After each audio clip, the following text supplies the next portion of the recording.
ఎందుకు కంప్లైంట్ చేయలేదు అనేది మీటూ మూవ్మెంట్ లో భాగంగా జరిగిన కంప్లైంట్స్ రిజిస్టర్ అయినప్పుడు ఎఫ్ఐఆర్ లేనప్పుడు కూడా ఆ ప్రస్తావన రాలేదు.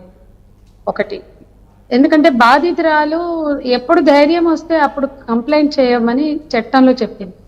వాళ్ళు ఎక్కడుంటే అక్కడ చేయమని, జీరో కంప్లైంట్స్ చేయమని కూడా చట్టం చెప్తుంది.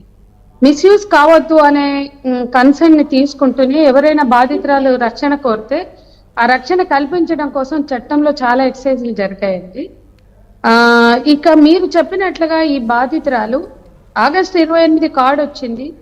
ఆ కార్డు వచ్చాక ఇక తనకి అన్ని సమస్యలు తొలగిపోతాయని అప్పటిదాకా వెయిట్ చేసింది.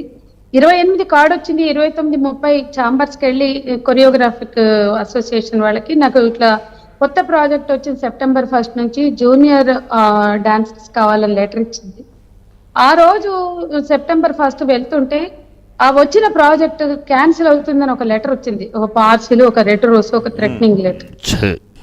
దాని ప్రకారం ఒక నిమిషం వినండి, ఎవరు ఆవేశపడదు.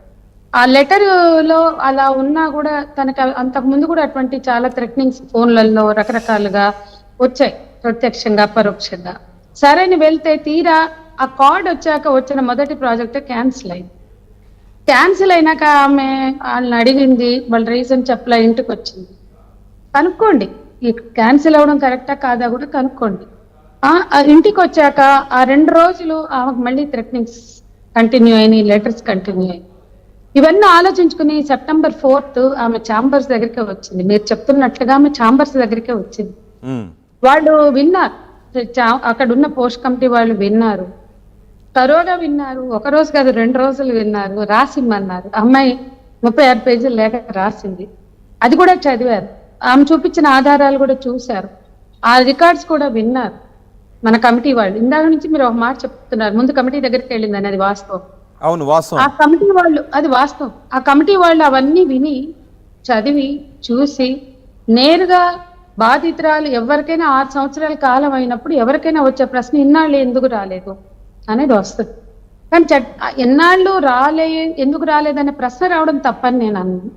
కానీ ఇవాళ మాకు డొమెస్టిక్ వైలెన్స్ లో కూడా చెవులు పగిలిపోయి, ఇయర్ డ్రమ్ములు పగిలిపోయి నాకు 4 ఏళ్లకు వస్తారు, అప్పుడు పగిలిపోయింది అంటారు, అప్పుడు వాతలు పెట్టారంటారు, ఇప్పుడు కొట్టారు. కానీ సంధ్య గారు ఇక్కడ సినీ ఇండస్ట్రీ నుంచి వస్తున్నది అప్పుడు ఎందుకు రాలేదు ఇప్పుడు ఎందుకు వచ్చారనే కాదు, అది కాదు. మీరు నేరుగా స్టేషన్ కి వెళ్ళారు కాబట్టి ఇండస్ట్రీ అర్థమైందండి. నేను అయితే ఒక నిమిషం మీరు వినండి, ఒక మాట విని దాన్ని చెప్పండి. మీరు ఒక మాట వినండి. ఇప్పుడు నన్ను కంప్లీట్ అయినాక మీరు అన్నదానికి చెప్పండి, మీరు అన్నదానికి వినండి, కొంచెం ఓపిక లేకపోతే ఎట్లా. కాబట్టి ఎప్పుడైనా తీసుకోవచ్చు అనే దానికి అందరూ కన్విన్స్. అరే మీరు చెప్పండి, వినండి, వినకుండా అంత ఓపిక లేకపోతే కొంచెం వినండి.